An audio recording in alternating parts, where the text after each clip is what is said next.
Gruesome Magazine. Hello, once again, I'm your host, Doc Rotten, and this is Gruesome Magazine, where we review the very latest in theatrical and streaming horror movies. Each week, the Gruesome Magazine Grue-Crew will take a look at various spooky, scary, and gory genre offerings. Tonight, we're reviewing Abigail in theaters now. Excited to do this review, but joining me this week, first, I should say, is my Grue-Crew, starting off with Jeff Mohr. Jeff, how you doing, sir? I'm great. This should be a fun discussion, I think. All right, it should indeed. Also joining us is award-winning filmmaker Christopher G. Mohr. Welcome to my creatures of the night and ballerinas. Ballerinas of the night. Nice. Also joining us is award-winning screenwriter Brian W. Smith. Good evening. Thanks for having me back. How you doing? I'm good. Vampires are a favorite subject, so, eager to talk about this one. There's plenty of vampire action in this one for sure, right? Practicing Halloween safety 365 days. Perfect. All right. What we're going to do here is we're going to review Abigail. We're going to start off giving you our first impressions. Those first impressions will be spoiler-free. Then we're going to dive into a discussion about the film, and we will get into spoilers as we talk about twists, turns, and unexpected shenanigans. There's a few of all of those. And then we'll wrap things up with our score 1 to 5 and our favorite scene, which there are plenty to choose from. And then we hope you enjoy not only this review, but many others that we have on the site. If you do, please hit the like, subscribe, and share with a friend buttons. Each click is free and easy to do, and will help us find more horror fans just like you. Let's look at this card, shall we? Boink. All right. Abigail 2024 from Universal, available in theaters beginning April 19th, 2024. Synopsis is: after a group of criminals kidnap a ballerina daughter of a powerful underworld figure, they retreat to an isolated mansion, unaware they're locked inside with no normal little girl. Directed by Matt Bettinelli-Olpin and Tyler Gillett. Written by Stephen Shields and Guy Busick. The cast includes Melissa Barrera, Dan Stevens, Alicia Weir, William Catlett, Catherine Newton, Kevin Durant, Angus Cloud, and Giancarlo Esposito. That's a stacked cast, I would say. All right, let's get into our review, starting off with Brian K. Smith. What was your first impression of Abigail? First impression, it's entertaining, it's diverting, and it's fun and bloody and gory and all that good stuff. My only thing was, going in, of course, I knew a lot of the twists and stuff from the trailer. The trailer pretty much gives you a lot of the story, so I was trying to imagine what it would be like if I saw this blindly at a test screening or something, and I think the twists and things would be a lot stronger. But first impression, really, I think MVP of the film, of course, is Alicia Weir, I believe, yes. As Abigail. She really knocks it out of the park. She's 11, 12. Does a really great job with her performance. I have nothing but great things to say about her. I thought she did a really good job holding her own against the rest of the cast. The rest of the cast was pretty good. Everybody, familiar faces. I think I like Catherine Newton a lot comedically. I haven't seen. She's Lisa Frankenstein, right? I haven't seen that yet. But I heard good things about her performance. But Melissa Barrera's good. Dan Stevens doing a Carrie Elways thing. I was getting really the Carrie Elways vibe there. But yeah, it's overall it's got lots of blood, lots of gore and gruesomeness, and it's fun. It's not necessarily scary.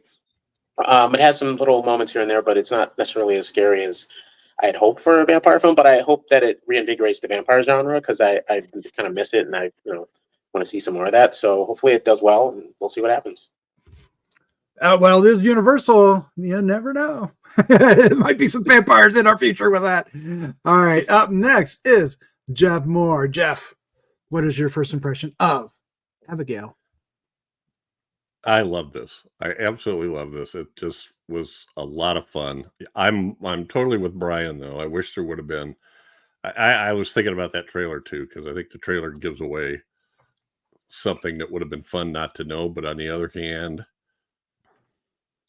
I'm not sure. I kind of understand why they did it too, to get the right audience there. I thought the writing was excellent. I didn't really well thought out. I didn't see any plot holes. They try to build some relationships over this short period of time between these people that don't know each other. I love the trying to think of what is spoilers and what isn't. Practical effects and gallons of blood. There's a lot. That was awesome. I mean, I just loved everything. I loved every one of the actors. I'm trying to pick out a one that I particularly like, but I would single out Alicia Weir, but also Kevin Durand. Oh yeah, hilarious, I thought, and the writing for his character, and Catherine Newton. The camera work and some of the fight scenes was really cool. So I guess I'll, what can I say? I loved it. I absolutely. He loved it. I went to it twice. You went to it twice? Oh my gosh! You don't normally get to go to the theater. You got to see it twice. Well, I went to this one. I've been on a binge the last like 10 days, and I've been doing multiplex double features. There you go. Finding movies that were timed, and I went to Abigail on opening day, and then when you said to do this, I was like, oh, I wasn't really watching it, thinking about a review, and so should I go see it again? Well, I'm glad I did because I had fun with it this time too. That's awesome. Awesome. All right, Christopher G. Mohr, you're up next. What was your first impression of Abigail?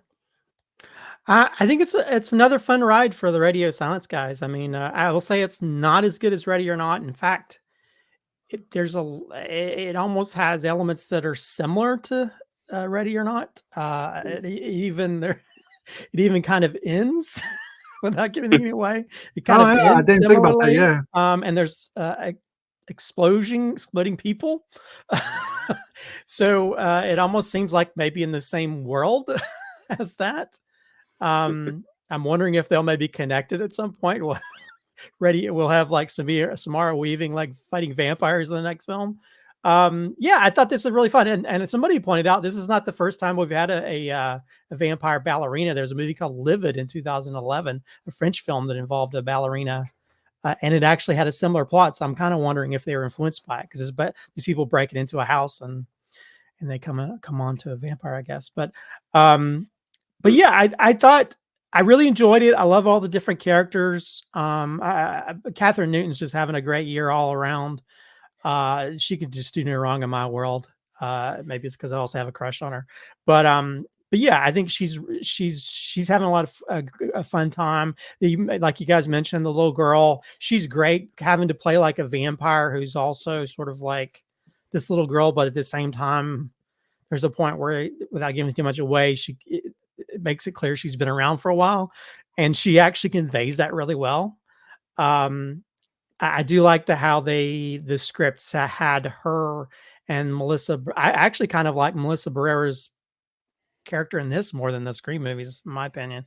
But I kind of liked how they kind of parallel her and the vampire a little bit.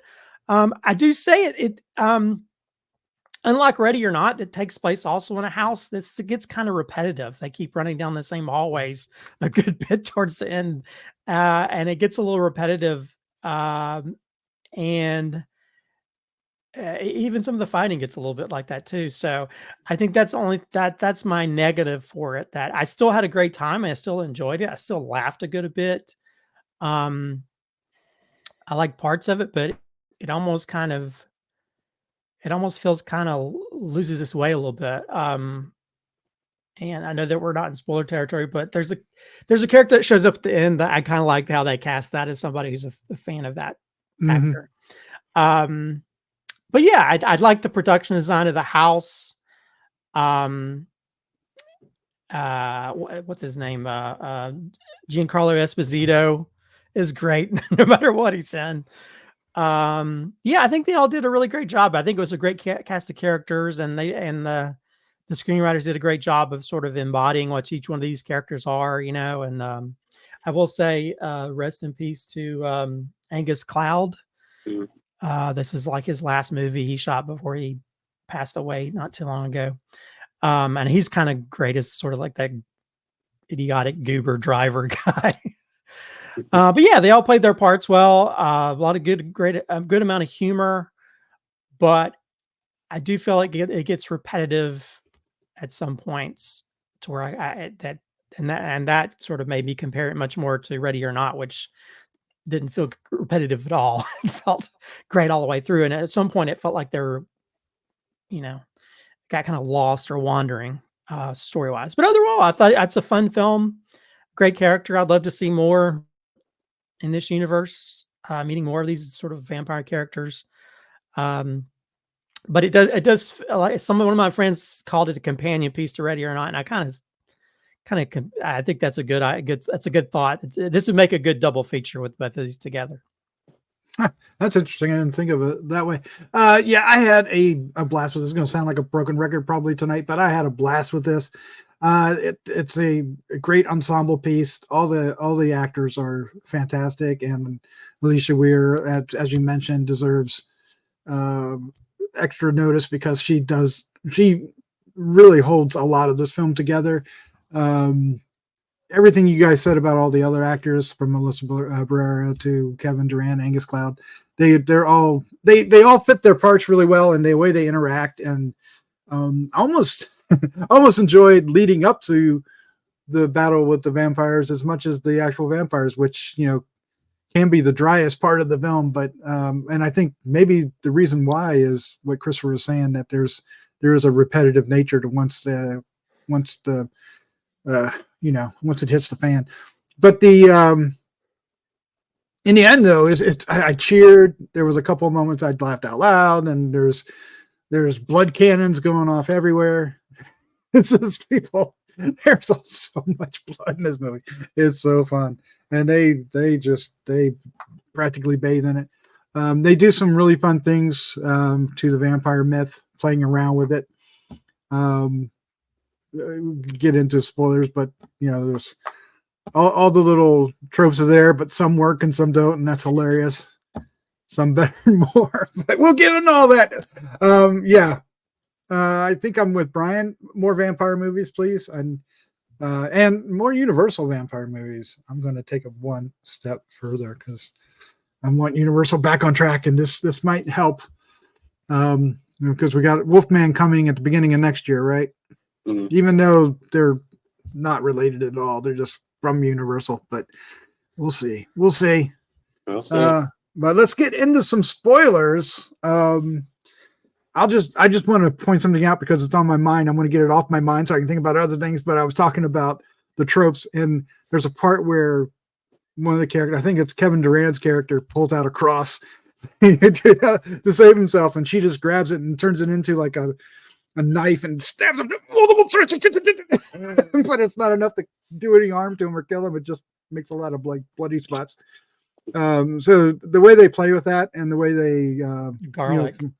The garlic thing is hilarious. But the old standbys do work. You know, your the steak works. Steak in the heart and the sunlight, and they do a great gag with the sunlight, revealing that it works, which was a great scene. But I'll shut up now. Let's get into some more spoilers.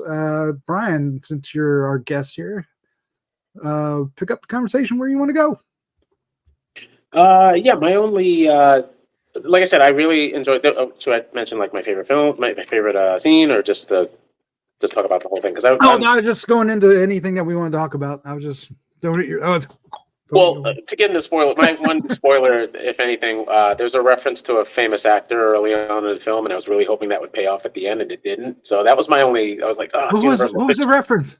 When they mention who her father is, and it's like, oh, it's America's Dad, Tom Hanks. I was like, when they just bring Tom Hanks, that would have been interesting.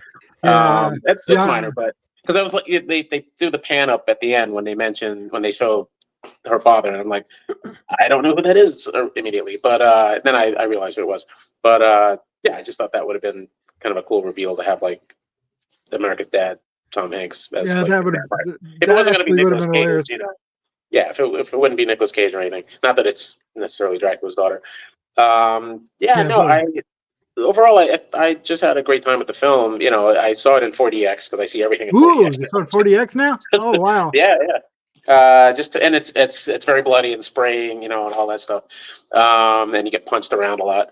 It's got a lot of exciting moments, and the score is pretty fun. But Alicia Weir, you know, really stands out. I would really, you know, hope to see more work with her, and you know, she'll probably be on some best acting lists and that sort of thing, the genre stuff. Yeah, definitely for the horror genre for sure. I would say that the surprise at the end of the actor who plays the father, and there's more to who the father is if you really dig deep. But unfortunately I was spoiled on that. If you look at the casting listing on a number of sites, they unfortunately reveal it. Is it because of the movie he was in? The name of the movie he was in? Is that the deep dive? Well, he was from Stoker, right? Is that the guy I'm thinking of? Yeah, he's from Stoker. Yeah. Yeah. Is that the reference? Like Bram Stoker? I don't know. Oh no. It was just a guess. I don't know. No, that's interesting though. I don't know where you're going with that. That is a good. That is. I'm not sure if they use that as a reason, but yeah. I mean, okay. So originally the film was going to be called Dracula, or it was suspected, rumored. It was It's going to be Dracula's daughter, and so I kind of always thought it was going to be a Dracula version of Dracula coming out at the end, but they don't really say that. They don't give him that name. They call him something else. He says, "I have many names." Yeah. He says he has many names. So yeah, he does. To me, that he is. That's Dracula. Yep. Yeah. But do we want to name drop the actor? Matthew Good. Matthew Good, yeah. I didn't recognize him initially, so it was it wasn't. It was kind of like, oh, you know. I did because Stoker's like one of my favorite films. So I think he's or Watchmen, right? It's ironic because I get him and Dan Stevens mixed up in my brain all the time. To me, they're like, to me, they're two sides of the same coin. I guess I can understand that, but not for me. Yeah, but that's my brain's not wired 100%. So well, that's Dan Stevens between Downton Abbey and The Guest and what was Godzilla? Godzilla Kong, yeah. And Apostle, wasn't he in the Apostle, the Netflix? Oh, was he? I don't know. I forgot he was in that. I loved the Apostle. I need to go back and watch it. Yep. Or nope, I don't know. I'm looking. Catherine Newton does great. I love when she gets she gets bit, and then she's like, "What's going to happen to me?" And then we later find out what happens to her, and the whole I guess puppet thing. I guess is a good way to describe it. She's basically. Yeah. I love that part. I thought that worked so well. That wasn't spoiled in the trailer, was it? Only if you looked real deep, yeah.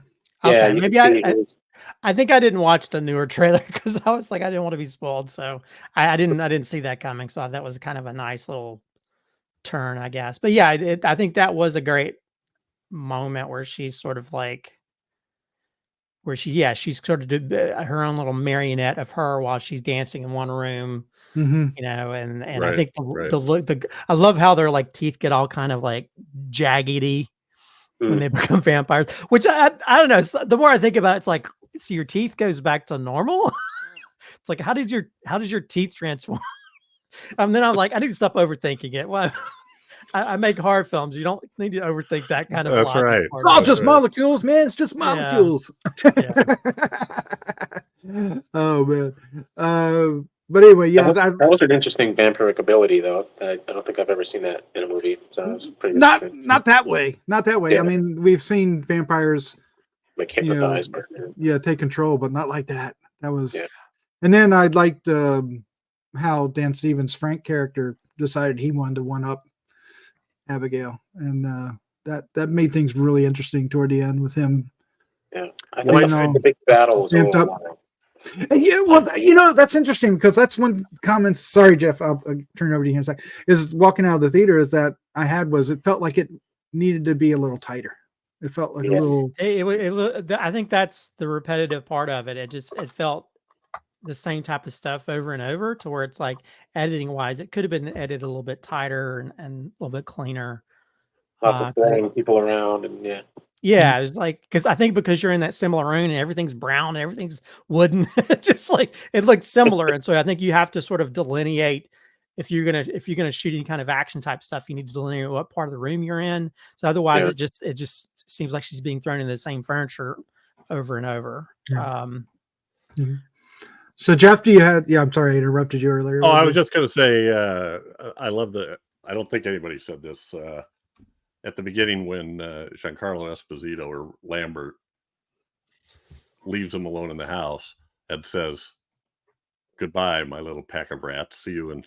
Yes. and Oh my leaves. God. And then you come back, and I didn't realize it when he originally did it, but shortly after that, I started to pick up on the idea that the names that he gave everybody was from the Rat Pack. The Rat Pack, Yep, yeah. yep. Okay. From Yeah, because 60s. Don Rickles, I mean, yeah, and Yeah, even the Joey Outliers. Bishop, Frank Sinatra, Sammy Davis Jr., Peter Lawford, Dean Martin. Oh, I picked up that right away. Yeah, yeah. I like that. When he gave him the names, you knew that. Yeah, because when he was naming him, like right off the bat, it was like, oh wait a minute, he's naming him after the Rat Pack. As soon as it And got then to Rickles, it was kind of a no-brainer. Yeah, it was For me, no-brainer yeah. by that time, yeah. Yeah. And I love that. That's a Kevin reference for Durant. today's audience, I guess. Yeah, yeah. Like, Maybe they should it have went done over like my head. maybe they should have done like a Korean boy bands or something. Nah, Oh, then yeah. it went over And my head. then Kevin Durant's character Peter kept calling him Mr. Rickles. Yep. Mr. Rickles is dead. Yeah, I like the way he figured it out later in the movie. Oh, I get it now. I will say, I don't know if it was just me. I kept thinking that there was, I mean, I guess there was a second person in the house, but I think when the driver guy got killed, I kept thinking that somebody else was helping her, and so I wasn't sure if that was the Esposito character or if that was the girl just escaping and leaving, going back and forth. It wasn't very clear. Oh, that's a good You're right. point. Yeah, that was a little clunky, I thought. And I think I think it's implied that it was her, but she wasn't messy or anything. So yeah, so it could have been Lambert. Yeah. So I think I wasn't sure if that was like, and because it wasn't made very clear, but then I kept thinking, well, maybe that's why they showed he had like the setup security camera, so if somebody wanders off, he could take, because he's, he is what he is as well. So that was the only thing. There was a few things that kind of threw me. I was like, what? Yeah. That didn't kind of. And then I guess then the whole thing is like, let's all split up with this little girl who can fly and do all these things. She's flying now. yeah. And I was like, so what's the girl doing? Is she just like, I mean, I don't know. There's times where it's like I felt like the logic of the geographical stuff kind of like. And I think on top of that being repetitive and like going to the same areas over and over and stuff, I think it got a little bit as messy as the bloody rooms were at points. There's a vampire on my ass. Yeah, there's a lot of really funny lines throughout. But then it's like, I kept thinking like, wow, this feels like so much like Ready or Not. And then like, because we're in Spoilerville, but would you have the bloody girl at the end? Instead of a cigarette, she's got a blind pop. I was like, this is ending it the same way. They are. I didn't even think about that, but you're right. Oh man, a crossover film. There's a lot of Catherine Newton's in another series that we'd like to see a crossover, right? With Freaky and Happy Death Day. And I will say, it's like I know that there's all the politics going on in the world and stuff, but I really like Melissa Barrera, and I kind of miss. I hope she gets other types of heart. Oh, there was a rumor that she might try to get cast in the new Scary Movie, which would be hilarious. But that would be amazing. Which would be perfect if she's like making a parody of the Scream movie, the newest Scream movie. Would be amazing. But yeah, I think despite all that mess, it was kind of good to see her again in this and a different type of character that I kind of liked, because I think she had sort of like, she showed different levels with her character being both strong and weak and that kind of stuff. Being vulnerable, caring, but also shooting a little girl if she needs to. I mean, so yeah. I think she showed a lot of depth in this character, and I kind of hope that once we can get through all this mess and stuff, that she might get more opportunities in the future. I was kind of expecting a shock ending when she was doing the call with her son, because I didn't expect a big fight or anything. I thought maybe the kid was killed and that Abigail was killed off, and that Dan was gonna grab her or something at the last minute. It was kind of certainly set up that way. So I was like, well, and it just went into this whole like battle royale thing. But yeah, I think that's things like that. It kind of like it made me kind of wonder that they really didn't think a lot of this stuff through when it came to how the story plays out. Because there's moments like that was like, what I thought something was going to happen too, and it's like, nah, we're just gonna. I was waiting for I was waiting for like the Phantasm ending where she gets pulled through the wood or something, something like a yeah. I've heard that the scene with the father and the girl was actually much longer in the original cut, and they cut that down. So I'm kind of wondering, deleted scenes wise, what else happened in that confrontation. It's a metaphor. Yeah, parrots and but there's a lot of exploding blood cannons. Definitely. Great stuff. All right, let's go ahead and wrap this. Let's go ahead and wrap this up. Let's give our score 1 to 5 and our favorite scene. Brian, you are up first. I'm giving it 2.5. 2.5. No, just 2.5 out of 5. Oh my. That's much lower than I thought you would give it. Yeah. I grew up with TV Guide. That 2.5 is decent. That's passable. No, it's fine. It's like we talked about how the ending gets a little repetitive. It's not terribly scary, but performances are fine. It's a nice, hopefully reintroduction or reinvigoration to vampires on the big screen. I know we've had a few films come out and that have tried and haven't quite had the lasting staying power, but we'll see what happens. I mean, there's a lot of stuff that's waiting in the wings to come out, and hopefully this ushers that in, especially on the Universal side. Yeah, that's my thing. And you want favorite scene? Yeah, favorite scene. I would say, sorry, I'm a little rusty here. I would say my favorite scene, honestly, despite all the blood gags and everything, I love all that sort of stuff. I really like the scene with where Abigail is sort of fearing for her life when they're like fighting over whether to kill her and all that sort of stuff. I just really thought she really nailed like the vulnerability that we're supposed to believe in, even though she can just take them all out if she wants to. But she played it so well that I was just like, man, this kid is really doing a really great job. So there was something about the tension in that and how she played it so well that I really enjoyed. And I was like, oh man, I wish I hadn't seen the trailer. It would have been a great like little twist because she played the duality of I love that duplicity of vampires, and I think she played it really well. So it's a small scene, but it's a crucial, pivotal turning point in the movie. So I really enjoyed that, mainly for the performance. So perfect. Jeff Mohr, you're up next. Your score 1 to 5 and your favorite scene. I had no problems with any kind of repetitiveness. I didn't have any problems with the way it played out and the thinking through of it. I just thought it was wonderful. I'm giving it a 5. Wow, nice. I could pick like dozens of interchanges between the actors, but there's so many of them I can't pick one.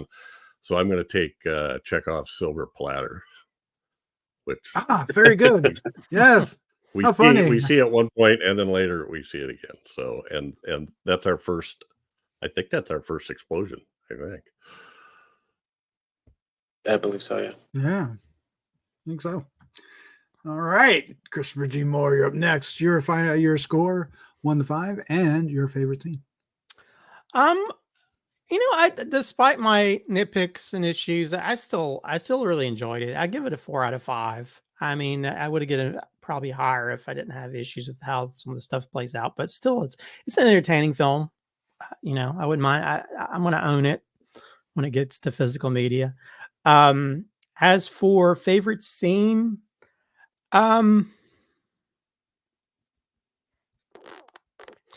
You know, I kind of want to pick a gore scene, and I want to pick a talk scene. Yeah, no kidding. There's so many of both. Yeah.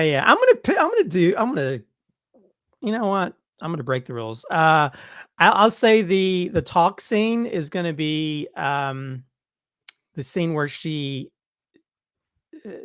tells everybody what they are. She sort of breaks down people verbally. Ah, yes. And then I'll say my favorite gore scene or favorite like action or whatever scene was the confrontation between Dan Stevens and Giancarlo Esposito. I like that confrontation scene that we have towards the end.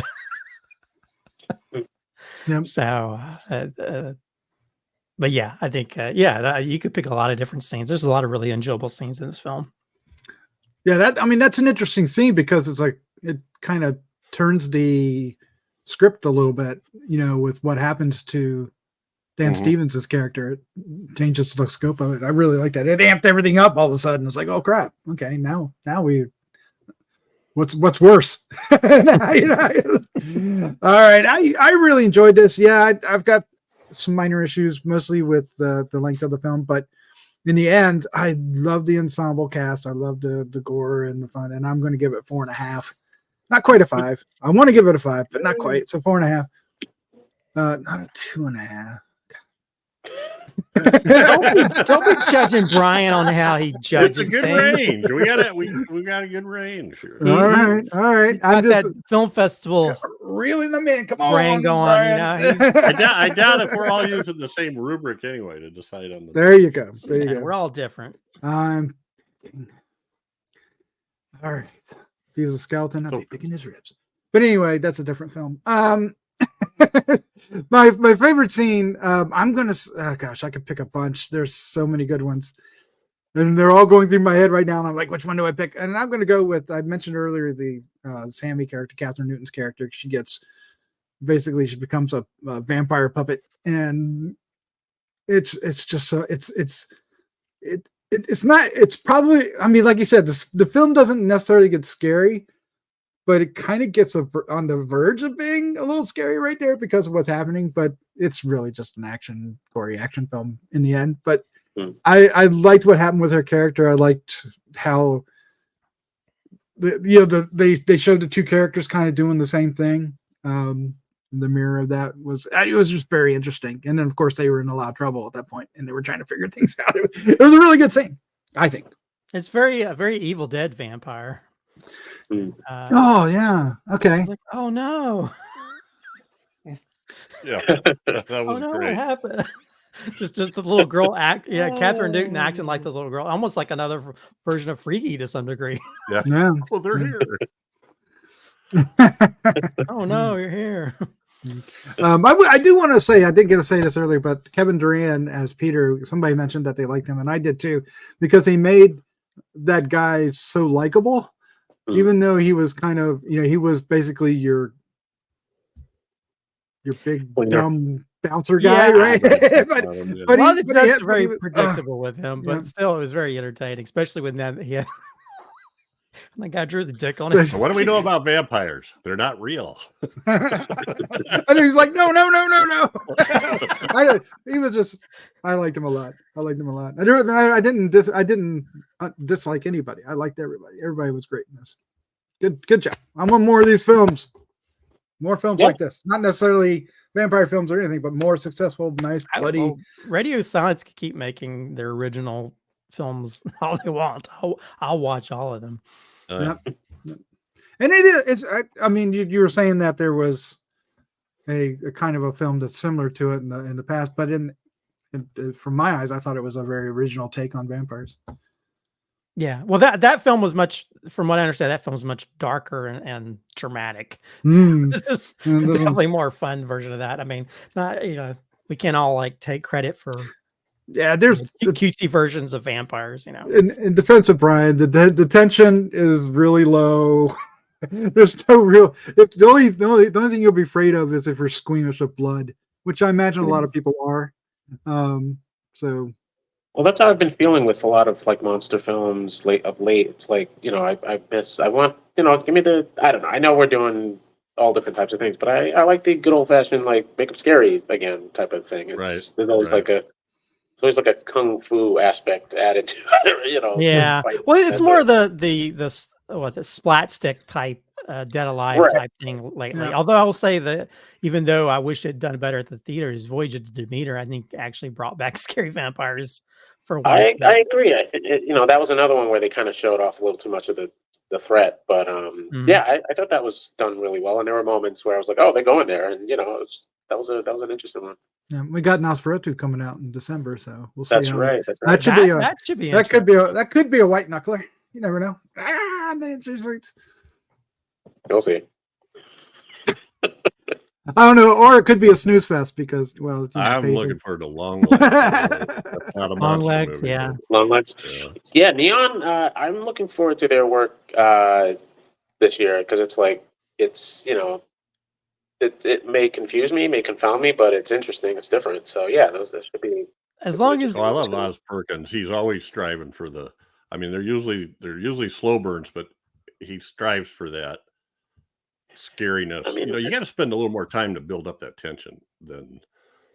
Yeah, I think, yeah. To make it scary, and that's what I like about him. Yep, it'll be Yeah, interesting. it's pretty interesting. All right, hey, Brian's here. All right, let's let's go ahead and get at it. Brian, The Jeff, sounds of New York. Christopher. Yeah, thank you for joining me. It's a lot of fun. Thank you. Thanks for having me. It's always a Fun bloody movie. good time. Bloody good time. That's right. All right, let's say goodnight. Good night. Good night. Good night. Good night, everybody. All right.